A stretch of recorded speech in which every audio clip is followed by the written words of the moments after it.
webinaire destiné à nos actionnaires, aux actionnaires Intrasens, dit Alins, pour tout ce qui est au niveau logistique et technique. Donc normalement, vous devriez voir à l'heure actuelle un écran partagé. Nous vous recommandons dans l'espace où vous pouvez visualiser l'écran de le mettre en plein écran. Ça vous permettra d'afficher l'ensemble de mon écran que je partage. Si jamais vous avez des problèmes techniques pour nous entendre ou quoi que ce soit, le chat est à votre disposition. Et également, le chat nous servira pour un échange de questions-réponses en cette fin de session. Pour votre information, ce webinaire est enregistré et il sera mis à la disposition de nos actionnaires et du public sur notre site web dès demain probablement. Eh bien écoutez, donc merci de vous joindre à nous. Donc je suis Nicolas Raymond, directeur général de la société Intrasens. Je suis enchanté ce soir de vous présenter un petit peu ce que l'on fait chez Intrasens. C'est vraiment l'objectif de cette session. C'est d'expliquer quel est notre domaine, d'expliquer ce que l'on fait dans notre société, quelles sont les grandes tendances de notre secteur, qui est la santé, qui est l'imagerie médicale, et les grandes tendances de l'industrie dans ce secteur. Et puis, bien évidemment, on donnera des exemples concrets. Je pense que c'est ça aussi qui est intéressant, de solutions Intrasens qu'on met sur le marché. Bien évidemment, je suis entouré, on reviendra sur la société, mais je suis entouré d'une équipe. Aujourd'hui, autour de moi, que vous ne voyez pas la caméra, mais j'ai Jérémy, notre responsable marketing, et j'ai Rodolphe, notre directeur administratif et financier. Et nous sommes ici basés à Montpellier, au siège de la société, et une bonne partie de l'équipe est dans les locaux ici. Avant tout, une petite étape sur le calendrier. Donc aujourd'hui, il s'agit de vous expliquer effectivement et de présenter un petit peu plus dans le détail Intrasens, sa stratégie, son positionnement. Nous ne reviendrons pas dans le détail sur les résultats chiffrés semestriels qui ont été annoncés au semestre. Bien évidemment, si vous avez des questions, nous serons heureux d'y répondre. Et un petit point de calendrier, nous publierons nos résultats annuels le lundi 10 février, donc dans quelques semaines. Donc vous aurez l'occasion de découvrir nos résultats 2019 le lundi 10 février 2020. Puis la prochaine étape en ce qui concerne notre vie actionnariale, ce sera une prochaine étape importante, ce sera bien évidemment notre assemblée générale. La date n'est pas encore définitivement fixée, mais dès que cette date sera fixée, nous la communiquerons à l'ensemble de nos actionnaires et cela sera disponible sur notre site web également. Alors, comme je le disais, donc Intrasens, c'est avant tout une équipe qui est dirigée par un comité de direction.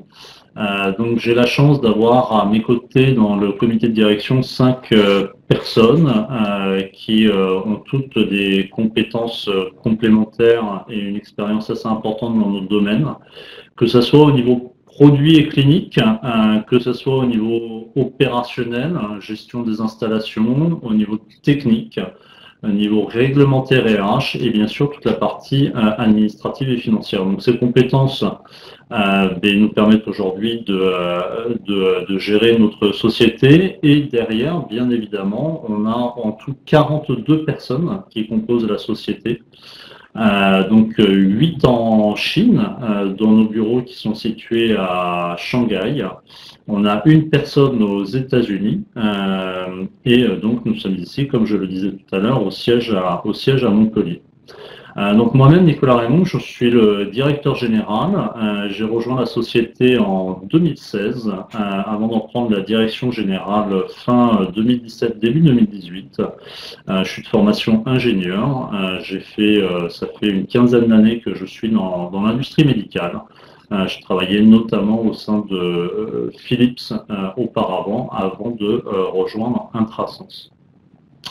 Alors, ce comité de direction, on va dire comité exécutif, comité opérationnel, il met en place la stratégie de la société. Cette stratégie est définie au niveau d'un conseil d'administration qui est aujourd'hui composé de 4 personnes avec, pareil, des profils complémentaires. Sur ces 4 personnes, nous avons 2 personnes qui sont des actionnaires historiques d'Intrasens, M. Michelin et M. Mayette, et nous avons 2 personnes, donc M. Roulier et moi-même, qui sommes, entre guillemets, des administrateurs relativement récents, donc moi-même depuis 2018 et M. Roulier depuis 2019.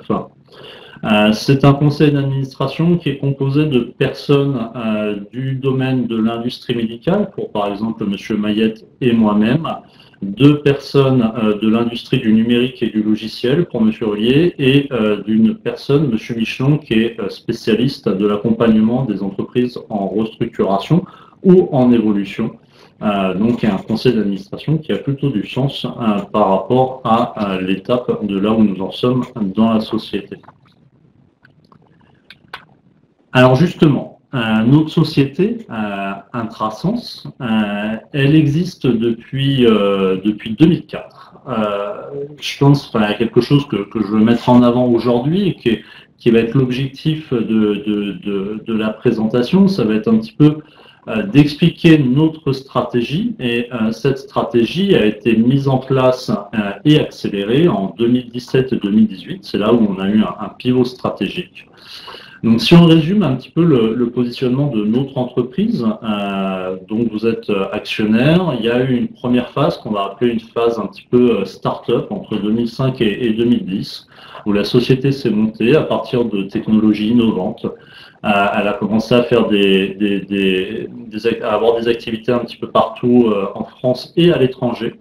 Il y a eu une phase un petit peu plus d'industrialisation à partir des années 2010 jusqu'aux années 2015.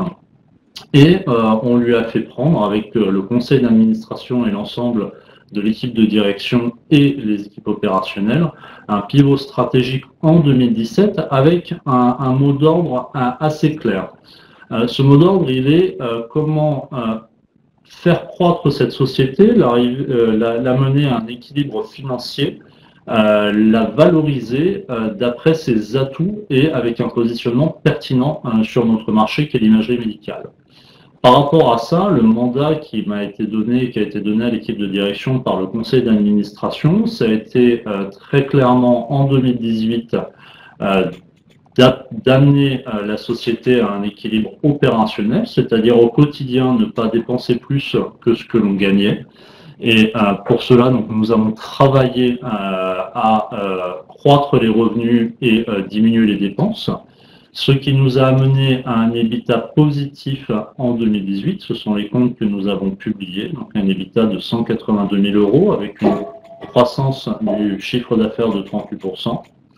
Et puis un objectif sur l'année 2019 de consolidation, c'est-à-dire de travail notamment bien sûr toujours sur le chiffre d'affaires, mais aussi sur le résultat net. Alors nous publierons nos résultats le 10 février comme je l'indiquais, mais nous avons déjà publié nos résultats semestriels, et sur les résultats semestriels, nous avons donc annoncé une croissance de chiffre d'affaires et également un résultat net positif de plus 98 000 €.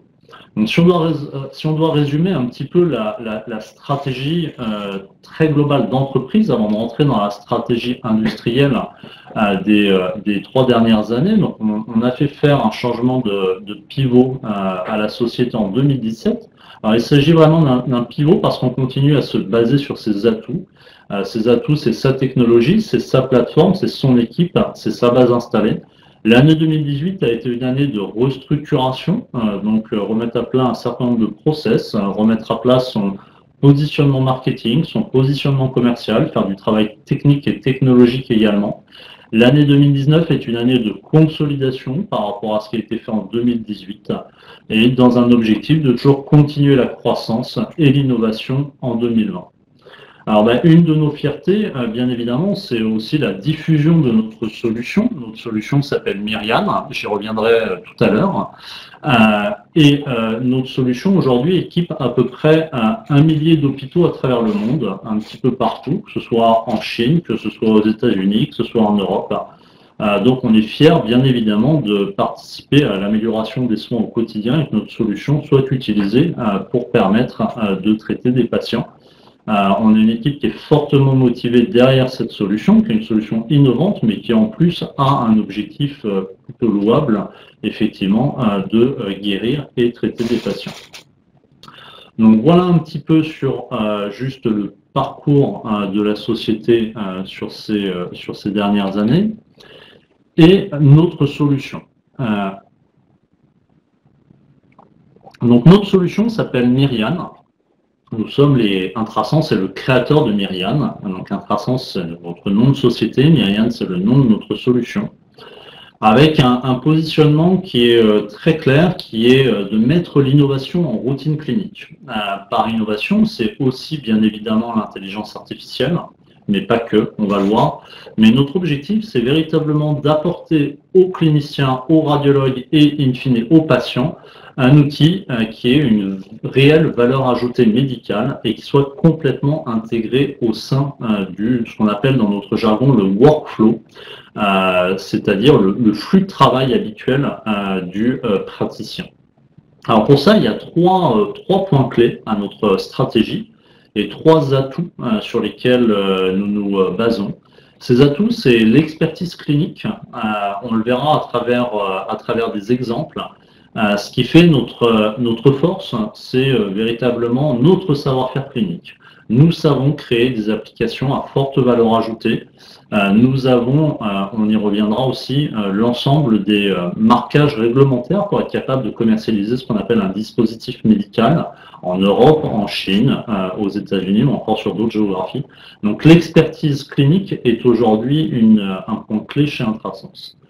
La deuxième chose, c'est que l'innovation, c'est bien, l'expertise clinique, c'est bien, mais si, excusez-moi l'expression, c'est une verrue, que ça ne s'intègre pas au flux de travail quotidien de l'utilisateur, c'est-à-dire le clinicien ou le radiologue, ça n'a pas beaucoup d'intérêt. C'est-à-dire que si vous pouvez avoir le meilleur algorithme du monde quelque part sur un serveur, tant qu'il n'est pas utilisé en routine clinique, ça n'a pas grand intérêt.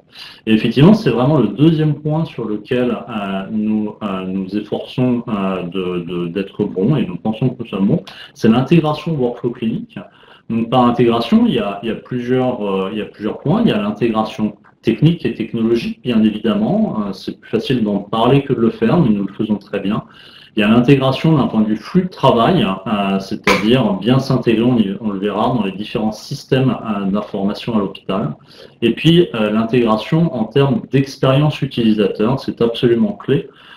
C'est-à-dire être bien sûr que l'utilisateur va pouvoir utiliser la solution de la meilleure manière possible.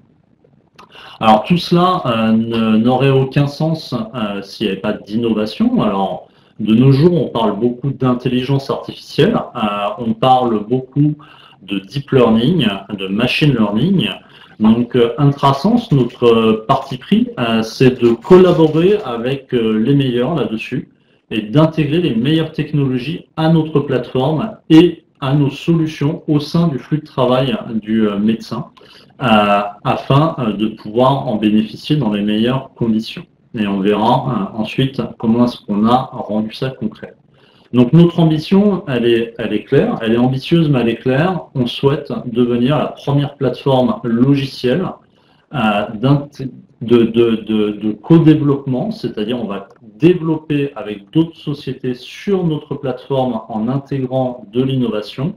On souhaite devenir la première plateforme au niveau intégration de l'intelligence artificielle en routine clinique et au niveau global, on le verra à travers des parcours de soins tout à l'heure, la première plateforme bien évidemment pour le médecin radiologue au quotidien.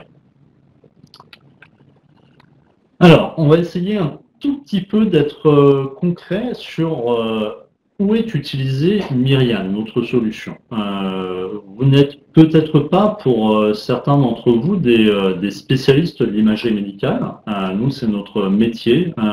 Nous sommes dedans au quotidien. Alors, je vais essayer de résumer et de simplifier un petit peu le parcours de soins du patient et où est-ce que Myriam se positionne dans ce parcours de soins. Pourquoi est-ce que je tiens à vous montrer ça? Parce que vous verrez qu'en fin de présentation, on verra deux exemples de parcours de soins. Et donc, il faut bien comprendre les différentes étapes d'un patient quand on va être par exemple en oncologie, mais aussi pour d'autres domaines, et comprendre justement où est-ce que Myriam, notre solution, devient transverse et indispensable aux praticiens hospitaliers. Alors, je vais énormément simplifier le discours, mais si on prend le début, eh bien, on a le patient, et le patient, il va avoir une suspicion de pathologie. Alors, le plus simple, c'est ce patient, il est tombé de vélo et il s'est fait mal au bras et on pense qu'il a le bras cassé et il va être envoyé par son médecin traitant dans un centre de radiologie ou dans une clinique ou dans un hôpital. Ça, c'est le cas entre guillemets simple. Après, vous avez le patient qui va avoir une suspicion, par exemple, de cancer, qui va être envoyé dans un centre de lutte cancer ou dans un CHU ou dans un CH, ou vous pouvez avoir tout autre type de patient qui arrive dans un hôpital, que ce soit aux urgences ou autre.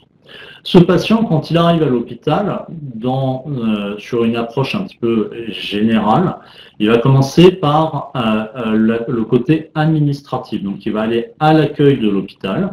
Et là, à l'accueil de l'hôpital, eh bien, moi, par exemple, je m'appelle Nicolas Raymond, on va me demander mon nom, mon prénom, mon numéro de sécurité sociale, ma date de naissance et tout un tas d'informations administratives. Ensuite, ce patient, une fois qu'il a été, qu'il est rentré dans le système d'information administrative de l'hôpital, généralement, il va voir ce qu'on appelle un clinicien, quand il ne doit pas directement voir un radiologue. Donc, par exemple, quand il y a une suspicion de cancer, il va voir un oncologue dans un premier temps. Sinon, il peut aussi voir, par exemple, un pneumologue, il peut voir un orthopédiste ou ce genre de spécialité. Et ensuite, ce clinicien va effectivement demander la réalisation d'un acte d'imagerie médicale. Et c'est là où le radiologue va intervenir. Donc la réalisation d'un acte d'imagerie médicale, ça veut dire quoi? Ça veut dire qu'on a besoin de mieux comprendre quelque chose au niveau du patient pour pouvoir poser un diagnostic.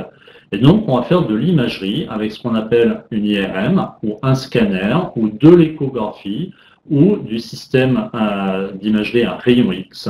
Donc, c'est les grandes familles d'imagerie avec ce qu'on appelle donc la machine d'imagerie, dans notre jargon la modalité, qui va produire l'image.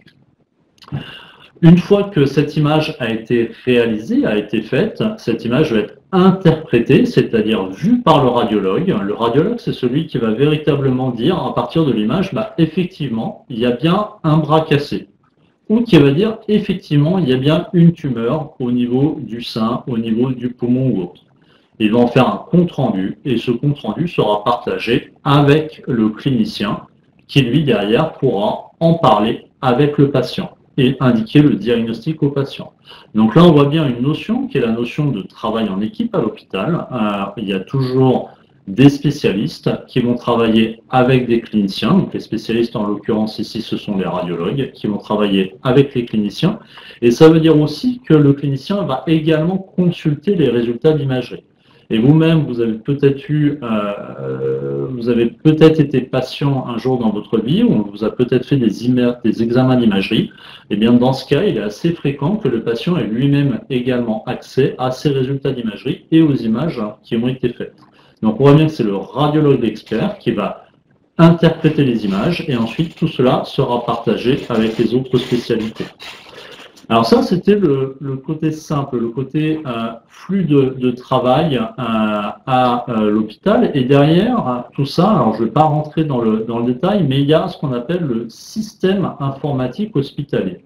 C'est quelque chose de très complexe où il y a beaucoup de systèmes différents dans un hôpital, des systèmes d'information, donc on parle vraiment purement d'informatique, qui vont permettre de gérer plein de choses. Alors il y a un certain nombre de systèmes, je ne vais pas rentrer dans le détail barbare des acronymes de notre domaine, qui permettent la gestion administrative du patient. Donc, comme je disais tout à l'heure que moi, Nicolas Raymond, on me demande mon numéro de sécurité sociale, on me demande ma date de naissance, etc. Ça, c'est rentré dans un premier système qui s'appelle le système de gestion du dossier patient. Et puis ensuite, quand on va m'envoyer pour faire un scanner du bras droit, par exemple, eh bien là, il va y avoir une planification. Donc, je vais avoir rendez-vous pour un scanner du bras droit dans une salle où il y a un scanner. Ce scanner, je vais aller faire ce scanner, ça va créer une image, et cette image, ou un ensemble d'images, et ces images vont être poussées vers des outils de visualisation simple, ou des outils, des logiciels un petit peu plus poussés d'analyse clinique. Et c'est là où intervient Myriad et Intrasense. Nous, Intrasense, la solution que nous réalisons, que nous développons et que nous vendons, c'est donc Myriad. Et Myriad, c'est une solution d'application clinique, c'est-à-dire de visualisation et d'analyse des images. Donc, nous récupérons des images, IRM, scanner, rayon X ou échographie, et nous traitons ces images et nous apportons aux radiologues ou quelquefois aux cliniciens, ça dépend de l'usage, des outils cliniques qui vont lui permettre de poser le bon diagnostic et potentiellement de également suivre son patient dans le temps et de s'assurer que le traitement est le bon. Donc, ça, c'est bien se rappeler de l'ensemble de ces systèmes qu'il y a à l'hôpital et l'ensemble de ces acteurs. Ça, c'est important. Donc, Myriam, on a défini, je vous disais tout à l'heure que nous avions 3 atouts forts qui étaient l'expertise clinique, l'intégration et l'innovation. Et donc, Myriad, c'est une plateforme logicielle. Donc, une plateforme logicielle, c'est quoi? C'est quelque chose qui va s'installer sur un ordinateur. Alors, quand on va faire des installations dans un hôpital, généralement, on va installer ça sur des serveurs. Donc, des serveurs, c'est des très gros ordinateurs, très, très puissants, qui permettent d'avoir de la puissance de calcul.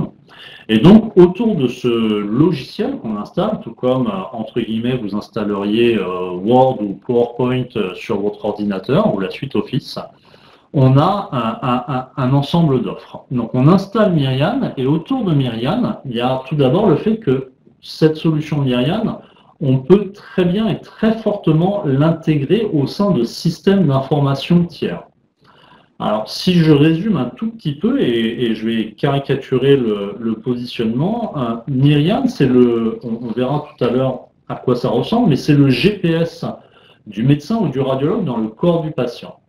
Eh bien, l'intégrer dans une solution tierce, dans nos termes, ça veut dire quoi? Eh bien, le GPS, avant, si vous prenez le GPS que vous avez dans votre voiture, eh bien, c'était le GPS que vous ventousiez au pare-brise de votre voiture. Aujourd'hui, ce GPS, il est intégré directement à la voiture, au tableau de bord de la voiture. Donc, ça veut dire ça, intégrer la solution. C'est-à-dire que nous, notre solution Myriad, on va l'intégrer à un ensemble de systèmes d'information tiers à l'hôpital pour être capable de lancer directement notre logiciel à partir d'autres logiciels. Donc ça, c'est un point absolument clé, on le verra tout à l'heure, notamment par rapport au fait qu'aujourd'hui, effectivement, les clients nous demandent une offre intégrée et une seule et même solution au sein de l'hôpital. La deuxième chose, le deuxième point clé chez nous, on le disait tout à l'heure, ce sont les applications cliniques. Nous avons un catalogue d'une quinzaine à peu près d'applications cliniques. On en verra des exemples tout à l'heure. Par exemple, sur le suivi de la prostate, sur le suivi oncologique au niveau du cancer du sein, sur le foie, sur la cardiologie et sur le côlon, par exemple. Et ces applications cliniques qui vont être dédiées soit à des organes, soit à des pathologies, c'est véritablement ça notre valeur ajoutée. C'est-à-dire c'est ça qu'on apporte aux radiologues et donc indirectement aux patients.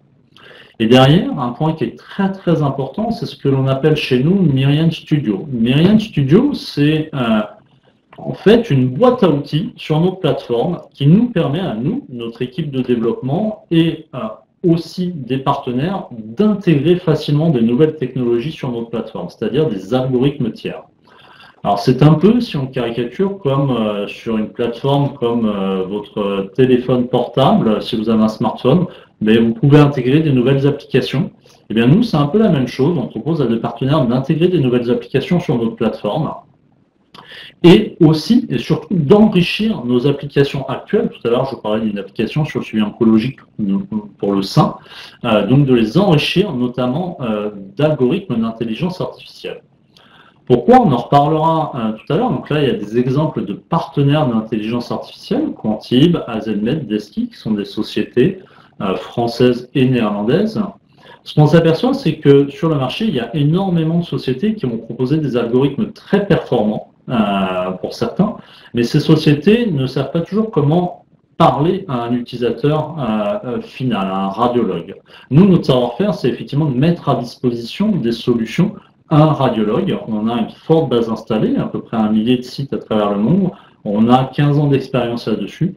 Et donc, on va faire des partenariats avec des startups qui sont sur une verticale bien particulière, donc utilisées dans un cas bien particulier, pour intégrer leur algorithme ou leur solution à tout un flux de travail. On en verra un exemple tout à l'heure.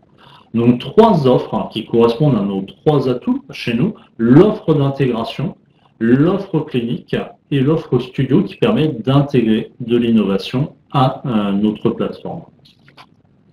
Alors, ça ressemble à quoi, Myriam? Eh bien, ça ressemble à ça. Alors, je vais essayer de vous expliquer un petit peu visuellement ce qu'il y a. Ça peut paraître un peu barbare quand on n'est pas habitué, mais in fine, c'est relativement simple. Sur Myriam, vous avez toujours au centre les images, et les images, ce qu'on appelle traitées. Donc là, en l'occurrence, vous allez avoir des images de scanner qui vont être natives, ce que l'on appelle, et derrière, il va y avoir des reconstructions qui vont être faites pour, par exemple, ici, faire des reconstructions en 3D, et également pouvoir, ici, on est sur de l'analyse de vaisseaux, donc pouvoir faire des mesures de distance de vaisseau, également, par exemple, identifier si à un endroit, nous avons un rétrécissement, et donc, s'il y a un risque cardiovasculaire pour le patient et s'il est nécessaire, par exemple, de placer un stent. Donc, c'est ce qu'on voit ici sur l'image au milieu. Donc, on va voir ce qu'on appelle des images natives à gauche, une image où on va pouvoir placer des outils en 2D au milieu, et puis une reconstruction à droite. Donc, ça, c'est un exemple d'application. Mais sur Myriam, il y a toujours des images au milieu, parce qu'on travaille sur l'image. Sur la partie gauche de l'écran, il y a toujours des outils qui sont les outils contextuels. C'est-à-dire que quand le radiologue va être sur une IRM ou un scanner, il n'aura pas les mêmes outils, par exemple sur l'IRM du sein, l'IRM de la prostate, il n'aura pas les mêmes outils qui vont s'afficher suivant le type d'image qu'il ouvrira. Et puis en bas, on a ce qu'on appelle le workflow, c'est-à-dire les étapes. Nous allons guider le radiologue à travers son diagnostic. Donc, quand il va ouvrir l'examen, il sera sur une première étape de lecture. Ensuite, il y aura une étape de mesure. Ensuite, il y aura une étape, par exemple, d'analyse et une étape de compte-rendu. Et ça, c'est des étapes naturelles dans le flux de travail du radiologue. C'est-à-dire que si le radiologue était sur ce qu'on appelle un négatoscope, donc encore à l'époque où ils avaient les radios imprimées et qui les visualisaient sur un négatoscope à la lumière, et bien ils auraient intellectuellement suivi ces étapes-là. Donc nous, c'est ce que nous reproduisons dans le logiciel. Donc le logiciel, il ressemble à ça.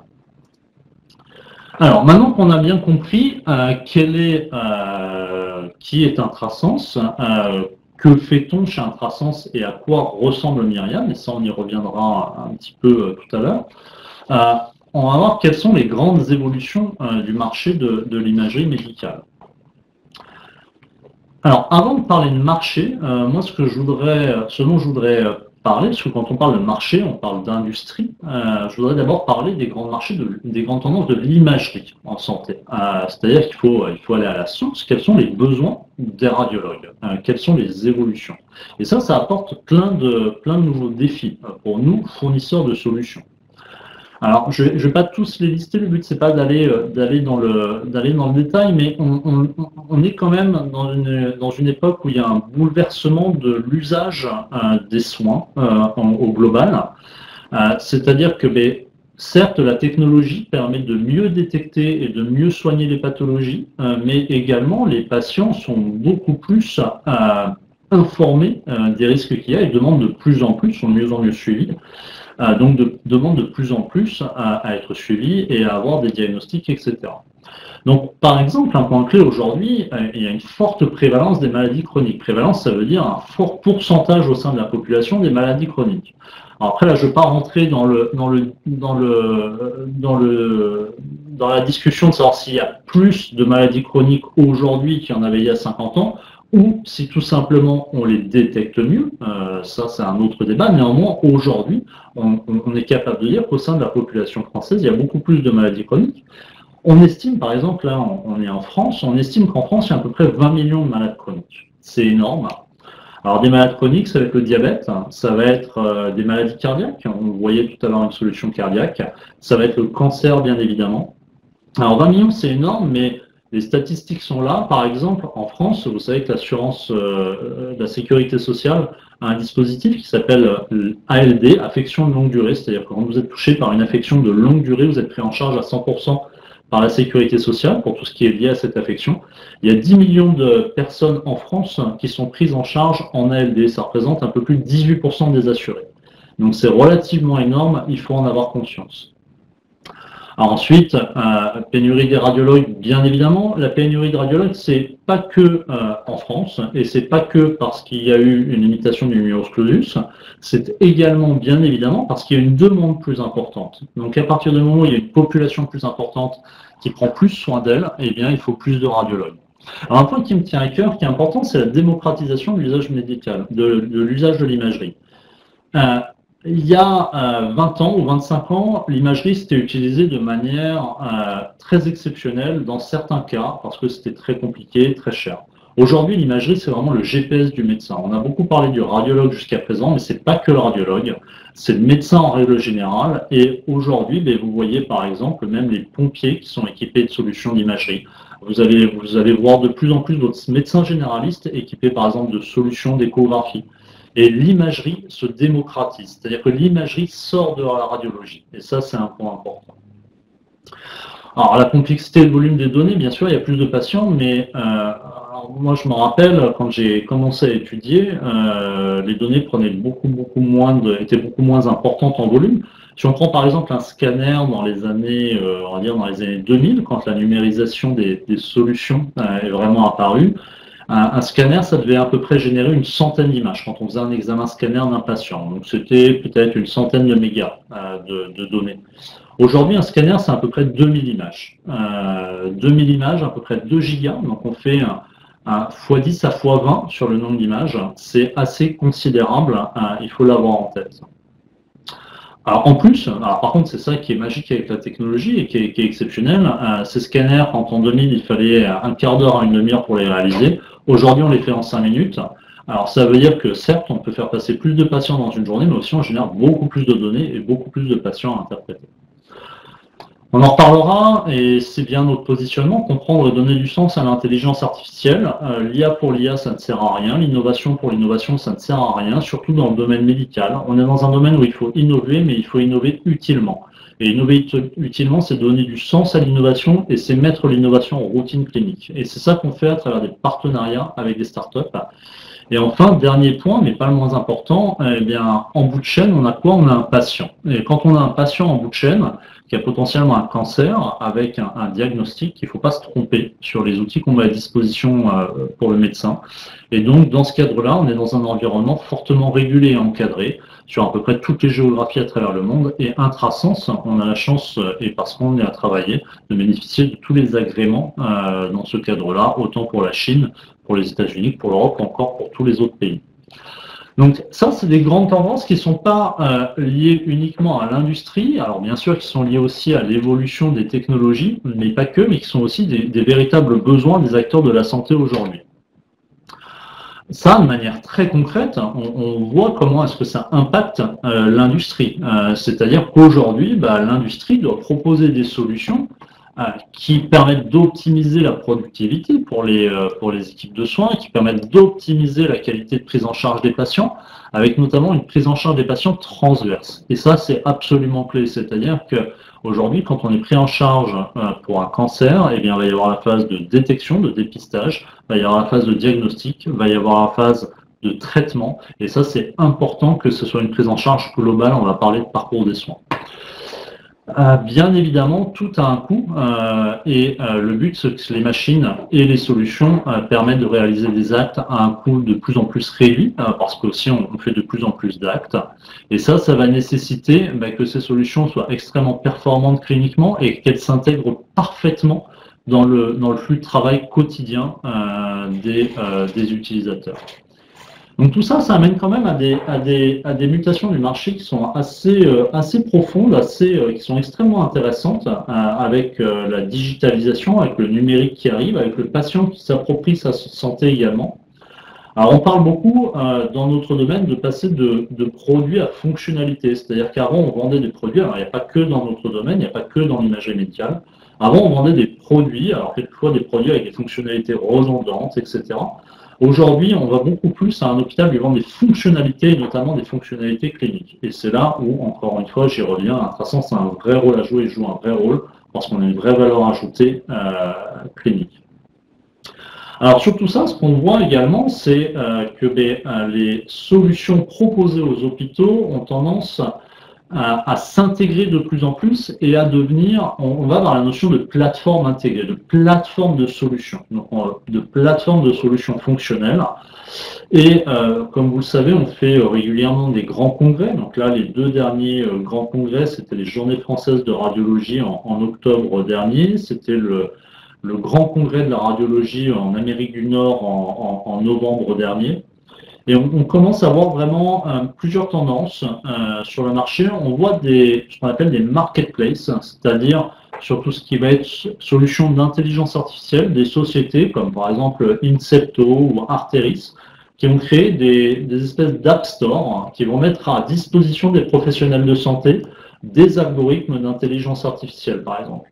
Et puis on voit une autre tendance, je dirais que c'est aussi un changement, c'est-à-dire que les marketplaces, on est en train de bouger des marketplaces aux plateformes intégrées. On voit une autre tendance avec plutôt des gens qui vont proposer des solutions intégrées qui vont répondre à un besoin clinique sans laisser forcément au radiologue le choix de son algorithme, mais plutôt en lui proposant un parcours intégré pour son patient. Notre parti pris chez Intrasens, c'est de dire que nous devons de fournir la meilleure solution aux professionnels de santé et que c'est à nous de faire les choix techniques, technologiques et réglementaires pour lui apporter la meilleure solution.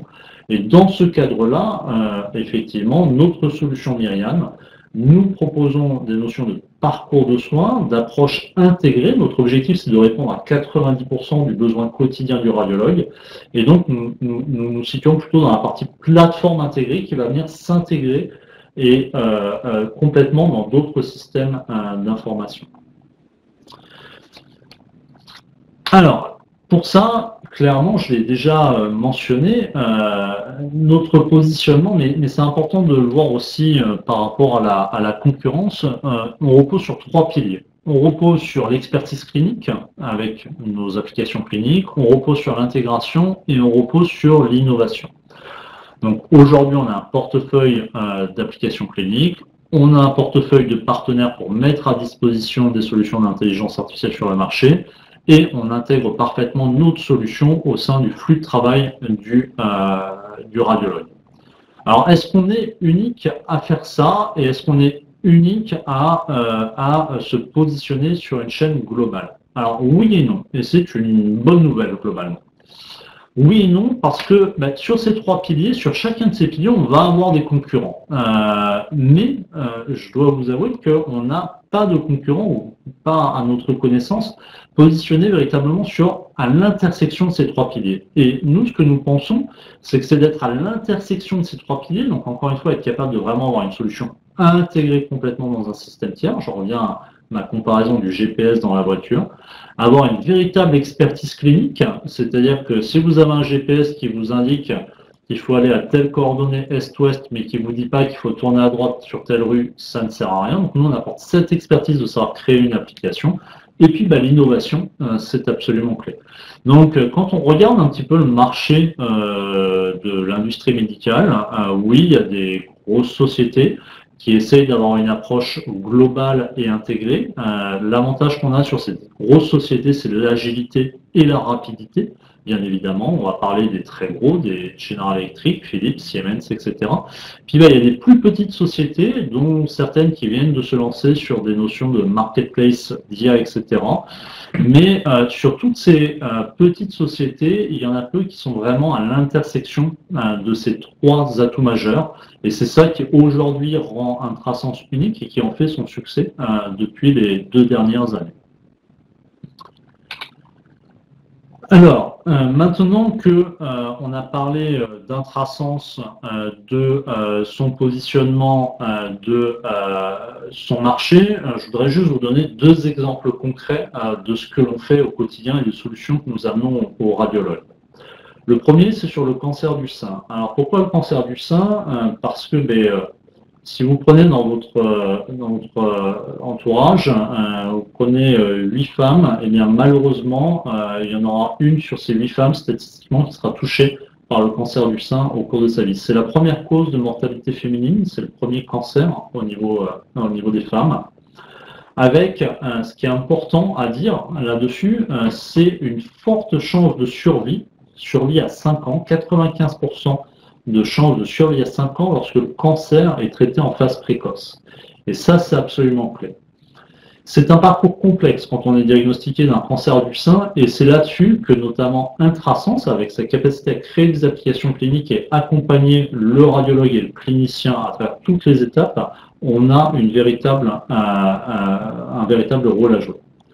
Alors, ça marche comment et quelles sont nos applications là-dessus? La première chose, ça va être le dépistage. Vous avez tous entendu parler de ces grandes campagnes de dépistage où, au-delà d'un certain âge, une femme doit se faire dépister, passer une mammographie tous les 2 ans ou 3 ans. Donc là, Intrasense, c'est une solution de mammographie. Cette solution de mammographie, eh bien, elle permet, quand il y a la mammographie qui est réalisée, de visualiser l'image de mammographie, et elle permet au radiologue d'identifier s'il y a potentiellement une lésion au niveau du sein. Donc ça ressemble à ça chez nous, l'application de mammographie. Et au sein de cette application de mammographie, ce à quoi nous sommes en train de travailler, c'est à rajouter justement de l'intelligence artificielle qui va permettre de détecter automatiquement ces lésions et donc de guider le radiologue et lui faire gagner du temps. Une fois qu'il y a eu le dépistage de réaliser, bien, soit il n'y a aucune suspicion, soit potentiellement il y a une suspicion. S'il y a une suspicion, généralement, la patiente va passer une échographie et un IRM. Et l'IRM va permettre d'investiguer l'anomalie et de potentiellement dire oui, il s'agit d'une vraie anomalie et on a une vraie suspicion de cancer. Donc c'est quelque chose d'un petit peu plus complexe. L'IRM est passé, il y a du calcul de ce qu'on appelle des cartes paramétriques qui sont faites. C'est ce qu'on voit à l'écran, où on peut visualiser en l'occurrence ici les seins et on peut visualiser, alors là c'est pas en plein écran, mais s'il y a des zones un petit peu particulières avec du calcul. Et donc ça se fait avec une IRM. Une fois que la patiente a eu l'IRM et qu'il y a un potentiel cancer de diagnostiqué, la seule chose qui permet de confirmer qu'il y a un cancer, c'est la biopsie. Et donc là, pour la biopsie, ce que l'on a actuellement en prototype, et ça permet d'illustrer ce parcours de soins, c'est le XP Breast Biopsie qui permet, nous, de guider à travers l'imagerie, quand on va être en IRM, la biopsie. C'est-à-dire que pour une biopsie, on va positionner au niveau du sein une grille qui va permettre de savoir où insérer l'aiguille de biopsie. Et donc, c'est l'application qu'on va proposer au radiologue interventionnel quand il va faire la biopsie. Donc, on voit ici la grille de biopsie qui va permettre d'aller faire le prélèvement qui ensuite va être analysé en labo d'anatomopathologie. Et puis, si la patiente a été vraiment diagnostiquée avec un cancer, ensuite elle va être suivie dans le temps. Et ce qui est absolument important, c'est aussi de s'assurer qu'il n'y ait pas de métastase, c'est-à-dire des lésions qui apparaissent dans d'autres organes. C'est assez fréquent, ça peut arriver. Donc s'il y a des lésions qui apparaissent dans d'autres organes, qui peut être le poumon, ça peut être le pancréas ou autre, il faudra faire un suivi oncologique de la patiente quand elle va être en chimiothérapie pour voir comment est-ce qu'elle réagit à la chimiothérapie. Et là-dessus, notre solution de suivi oncologique s'appelle Myriad Excel Onco, qui permet donc de suivre ce qu'on appelle longitudinalement, c'est-à-dire dans le temps, la patiente à travers sa chimiothérapie. Donc cet exemple, je le trouve très concret sur montrer où vient Myriad sur un parcours de soins qui est la mammographie.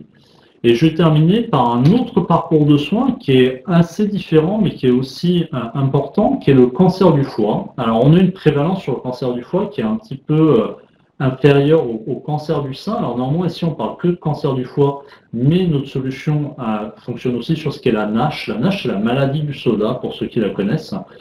C'est-à-dire, c'est quand on boit beaucoup de soda et que son foie va devenir, entre guillemets, un foie qui va être gras, qui va être malade. Donc néanmoins, le cancer du foie, c'est le 5e cancer le plus fréquent dans le monde. Alors, il y a à peu près 30 000 personnes diagnostiquées du cancer du foie primitif chaque année. Néanmoins, il y en a 35 fois plus qui sont diagnostiqués d'un cancer du foie secondaire. Cancer du foie secondaire, c'est quand il y a un cancer sur un autre organe en primaire, mais qui a également été se répandre sur le foie. Alors pareil, on va offrir aux médecins, aux radiologues, à l'oncologue, aux chirurgiens un outil complet de prise en charge du patient.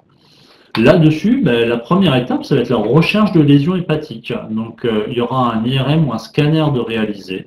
Et avec cet IRM ou ce scanner, avec notre solution qui s'appelle XP-Liver, on va visualiser les lésions et on va être capable de faire un pré-diagnostic, donc de se dire effectivement il y a potentiellement des lésions hépatiques chez ce patient. La deuxième étape, ça va être effectivement de faire un diagnostic, ou alors juste avant la biopsie. Donc là, on va quantifier ce qu'on appelle la surcharge hépatique en fer, grâce également à notre solution qui s'appelle XP-Liver avec l'option hémochromatose, qui va permettre de faire ces calculs, des calculs savants que tous les médecins normalement savent très bien interpréter, qui vont permettre de calculer la charge ferrique et donc de potentiellement indiquer un risque de cancer au niveau du foie pour ce patient. Une fois qu'on a fait ça, il y a deux options possibles au niveau du foie. La première, ça va être de réaliser une biopsie et une ablation. Alors une biopsie, c'est pareil, c'est en insérant une aiguille au niveau du foie pour faire un prélèvement. Et une ablation, ça peut être une ablation par radiofréquence ou une ablation par le froid. Pareil, en injectant, en insérant une aiguille et avec de la radiofréquence en faisant une ablation d'une partie du foie. Le foie a cette particularité magique de pouvoir se régénérer si on ne supprime pas une trop grosse partie du foie. Et donc là, de notre côté, nous avons un prototype qui s'appelle Myriad XP Ablation qui permet au radiologue interventionnel de venir positionner une aiguille et de venir simuler une zone ablatée et donc de voir si son opération peut être un succès ou non. Il y a une deuxième option d'intervention si un patient a été diagnostiqué d'un cancer du foie, qui va être la planification chirurgicale. C'est-à-dire que là, on va ouvrir le patient et on va ce qu'on appelle réséquer, faire une résection hépatique, c'est-à-dire supprimer une partie du foie pour ensuite il repousse et il redevienne sain. Et là-dessus, on a une solution qui est un de nos best-sellers sur le marché, qui s'appelle Liver Surgery Planning, qui permet effectivement de faire la planification de la chirurgie. Ici, on voit un modèle en 3D. Donc le médecin, l'oncologue ou le chirurgien ou le radiologue vont venir préparer le plan de coupe, c'est-à-dire qu'ils vont simuler en 3D à travers des reconstructions quelles artères ils vont devoir couper, est-ce que c'est pas un problème pour le foie, etc. Donc vraiment tout simuler avant d'ouvrir le patient et de réaliser la résection. Et ensuite, bien évidemment, une fois qu'on aura fait l'intervention, si le patient est suivi en chimio ou tout autre suivi, on le suivra dans le temps avec la même solution Excel Onco qui permet de faire des calculs, par exemple ce qu'on appelle le calcul RECIST, donc calcul qui permet de s'assurer que le patient est en rémission et donc va mieux. Donc voilà un autre exemple de parcours de soins. Ce que je voulais vraiment vous montrer aujourd'hui, c'était avant tout qui on est, Intrasense, donc cette équipe de 42 personnes qui travaillent au quotidien à développer, installer, vendre nos solutions. Quelles sont les grandes tendances dans l'imagerie médicale et les grandes tendances dans le médical, qui est un domaine passionnant mais qui est en profonde mutation. Et comment est-ce qu'on se positionne là-dessus? Et je pense qu'on a démontré sur ces 2 dernières années, aussi par nos résultats financiers, que notre résultat était pertinent. Alors on va devoir continuer, on va continuer à innover. Vous avez compris quand vous avez vu les parcours de soins que ce qui était important c'était l'innovation, mais l'innovation qui avait du sens d'un point de vue thérapeutique et d'un point de vue clinique. Donc c'est ce à quoi on va s'atteler encore en 2020 à travers des investissements ciblés, de l'innovation, et apporter aux médecins et aux patients la meilleure solution possible. Voilà, donc je ne sais pas si vous avez des questions. Il y a eu une première question, donc je vais m'efforcer de répondre aux questions. Donc il y a une question d'Alexandre. Donc la question d'Alexandre: bonjour Monsieur Raymond, merci pour votre présentation. Pouvez-vous présenter l'ensemble des améliorations que vous allez apporter à la communication d'Intrasens en 2020? De plus, allez-vous mettre en place une guidance sur le chiffre d'affaires, l'EBITDA et le résultat net? Alors, merci pour votre question. Alors, en effet, sur la communication aux actionnaires, nous allons effectivement faire des efforts. Nous réalisons que c'est pas quelque chose d'évident quand on est entre guillemets le nez dans l'opérationnel, mais c'est absolument important parce que la société, c'est bien évidemment ses salariés et son conseil d'administration, c'est ses clients et c'est ses actionnaires. Donc, comme chantier sur 2020, nous avons comme objectif de refondre un petit peu la partie investisseurs et actionnaires de notre site web afin de mettre plus en avant un certain nombre d'informations, de simplifier l'information qui va être mise en avant également, qui est mise en avant également sur ce site web, de diffuser sur ce site web notre calendrier de publication quand il est connu. Nous allons continuer bien évidemment à mettre en place, à faire des communiqués de presse dès que cela est possible. En parallèle de cela, eh bien, ce webinaire en est un exemple. Donc nous ferons des webinaires au moment clé de la société. Donc là, nous en faisons un premier en début d'année. Nous remercions les gens qui sont présents aujourd'hui. Nous en ferons un autre pour expliquer nos résultats semestriels. Également, vous êtes tous invités, actionnaires, à notre assemblée générale. On vous communiquera la date dès qu'elle sera arrêtée. Ou pareil, nous expliquerons nos résultats, nous expliquerons la stratégie. Et enfin, bien évidemment, notre boîte mail vous est ouverte pour répondre à vos questions. Pour répondre à votre question, les webinars, un site web reformaté là-dessus, et bien évidemment des communications plus fréquentes lors de l'Assemblée générale où on présente la stratégie, mais aussi lors d'autres événements clés. Enfin, sur la guidance, alors aujourd'hui, et ça n'a jamais été le cas, on ne donne pas de guidance sur le chiffre d'affaires, l'EBITDA et le résultat net. C'est-à-dire qu'on n'indique pas quel est l'objectif pour l'année à venir, pour le résultat net, le chiffre d'affaires, etc. Pourquoi? Parce que jusqu'à présent, la société était trop petite, probablement trop instable pour émettre une guidance sur les marchés. Une guidance, c'est à double tranchant, entre guillemets. Donc aujourd'hui, il n'est pas prévu de publier une guidance sur 2020. Néanmoins, il est prévu de discuter de cette question en conseil d'administration. Je ne suis pas le seul à décider là-dessus.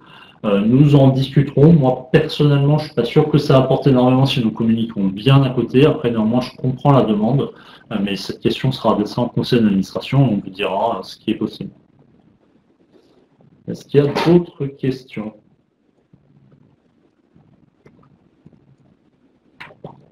N'hésitez pas si vous avez d'autres questions. Il nous reste quelques minutes. Il nous reste 5 minutes. Alors, on a une question. Êtes-vous en discussion pour des partenariats avec des startups afin de développer Myriane? Par ailleurs, avez-vous pu constater un impact sur l'activité d'Intrasens en Chine à cause du coronavirus? Alors, je crois que c'est encore Alexandre. Merci pour votre question. Oui, nous sommes en partenariat avec des startups afin de développer Myriane. Donc, nous avons déjà fait sur 2019 un certain nombre de partenariats. AZMed, nous avons fait Deskin, nous avions fait les années d'avant Quanti, Popsina, etc. Nous continuons et nous allons continuer à faire des partenariats, ça nous semble indispensable. Je citais l'exemple tout à l'heure de la mammographie, donc nous sommes en discussion avec des sociétés pour intégrer leur intelligence artificielle à notre parcours de soins. Et effectivement, sur plusieurs parcours de soins, nous allons intégrer des modules d'intelligence artificielle, donc de start-up tierces, qui vont nous permettre d'enrichir nos applications cliniques. Donc oui, ça sera la stratégie que nous allons continuer à mettre en place sur l'année à venir. Enfin, sur l'impact du coronavirus en Chine, non, actuellement, il n'y a pas d'impact pour nous d'un point de vue business. On est sur les semaines du Nouvel An chinois en ce moment en Chine, depuis la semaine dernière, donc semaine dernière et cette semaine. C'est 2 semaines entre guillemets de congé en Chine. Alors les pauvres, les restrictions de voyage du coup pour eux ne les arrangent pas, mais c'est un petit peu comme la semaine de Noël et du jour de l'an chez nous en Europe. Donc les équipes sont plutôt en congé, mais aujourd'hui non, on ne voit pas d'impact de cela à notre échelle et je pense qu'on n'a pas assez de recul pour l'instant là-dessus. Donc n'hésitez pas si vous avez d'autres questions. Il nous reste quelques minutes.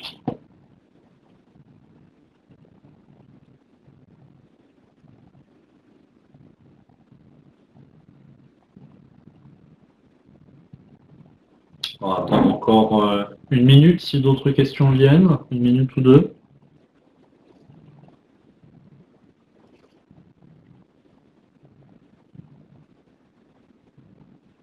En tout cas, je remercie toutes les personnes qui se sont connectées à ce webinaire.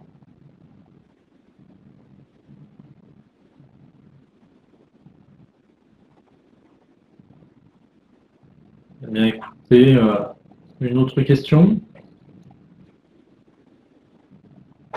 A priori, pas d'autres questions. Donc, je vous remercie tous pour votre participation. Merci au nom d'Intrasense.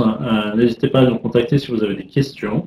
Ce webinaire sera mis en ligne prochainement et je vous souhaite une très belle soirée et bien évidemment une très belle année 2020 à tous. À bientôt. Au revoir.